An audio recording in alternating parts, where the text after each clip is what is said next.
I present to you Harem with Your Rival's Girlfriends, a Yu-Gi-Oh fanfiction. Mai was turning in her bed. Her body was sweating and she felt wetness between her legs.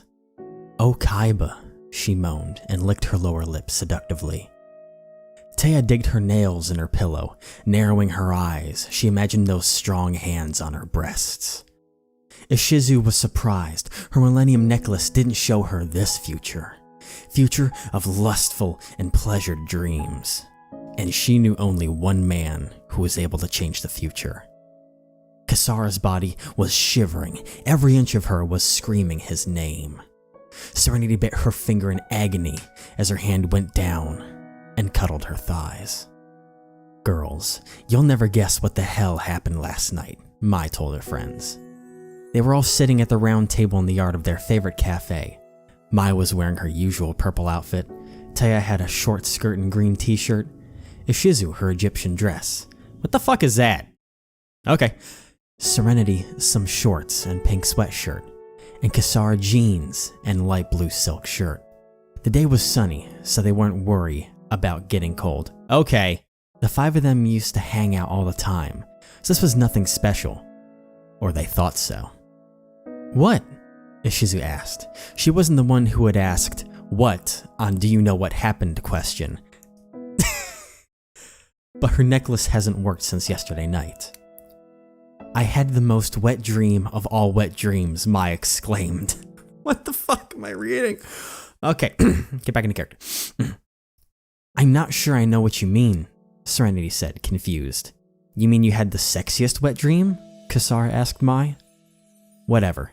I had the sex dream and it was damn good. That's the point." "It's weird," Taya started, rubbing her chin. "I also had a wet dream." "Now that you mention it," Ishizu joined the talk. "My bed wasn't calm last night either." "That is really strange," Kasara asked mostly for herself, and the other girls knew what she meant by that. She also had some wild night, if you can call it that. Then all looks went to Serenity. She blushed. "Fine. Same with me," Serenity confessed, giving up. "Maybe it was the full moon, or maybe that 50 Shades of Grey movie we watched a few days ago at my place, or maybe when we were here last time we drank something." Mai started blabbing, but Kasara covered her mouth with her hand, seeing that Ishizu wanted to do that, but was sitting too far away. "Maybe this with 50 Shades of Grey," Tay said. "I mean, that movie was very erotic." "Ishizu," Serenity said. "Can your necklace help us somehow? Can you see in the past and tell what caused that?" she asked. "I'm afraid I cannot. After I dreamed that, I did try to realize why I dreamed it, but nothing," Ishizu explained. "But why?" Kasara asked.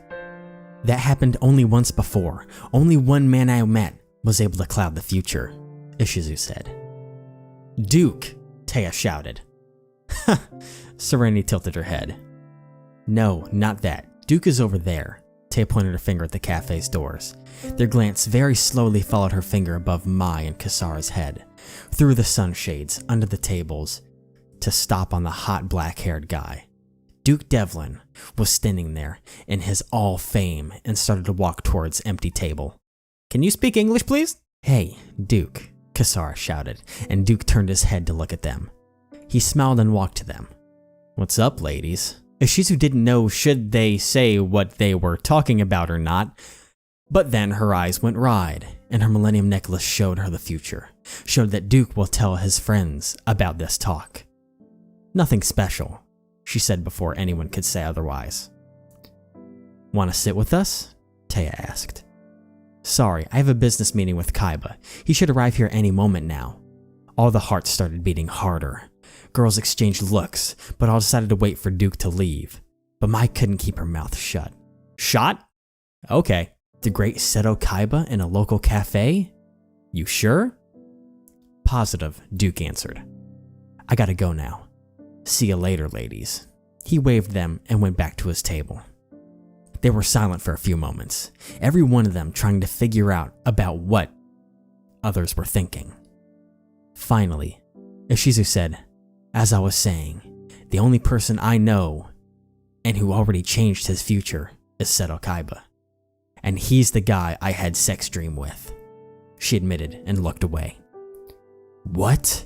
Me too, everyone yelled at the same time. Well, no one of them saw that coming. A silence again fell between them. So, Mai started again. Who would expect that? Yeah. Huh. Kasara agreed. That's why my Millennium Necklace didn't work. Because I was trying to see something about him, Ishizu concluded. Oh my god. Girls, he'll come here soon, Taya said. Serenity, who was sitting next to her, could see that a sweat dropped from her face. Do you think he'll notice us? I'm sure, Kasara said. But I doubt he'll come to say simply hi. He's not that kind of guy. Aren't we supposed to feel dirty? Serenity asked all of them. I mean, we are all in relationships and our boyfriends are very nice, and now we all are thinking about some other guy? You can't possibly blame us, Mai tried to explain. I wouldn't admit it before, but just look at him.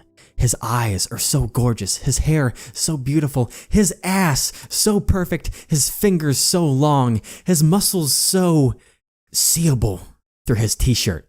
His I wonder where that was going. But then Maya realized that girls weren't even listening to her. All were looking in her direction, but not at her. Someone behind her. So she turned her head and saw the man about who she was just talking about. There was standing Seto Kaiba himself in his famous white coat that Mai always found sexy. Her jaw dropped as his eyes met hers for one little moment. He smirked for himself and sat across Duke at their table and started talking. The girls were just staring and staring and staring until waiter finally woke them up. Hello, Mrs.? Kasara was the first one to wake up from staring at CEO. Yeah? Your bill, the waiter said and handed her a bill. Thanks, Kasara mumbled and shook Mai's shoulders. Wake up, girl. Sorry, Mai said and turned back to the table. Girls, she said, and Ishizu, Taya, and Serenity somehow moved their eyes away from the handsome CEO. In your review, write which girl should be fucked first by our favorite and only Kaiba. And write that today so that tomorrow you can read it. Oh my god, there's more of this. Am I gonna read it? No. I'm done.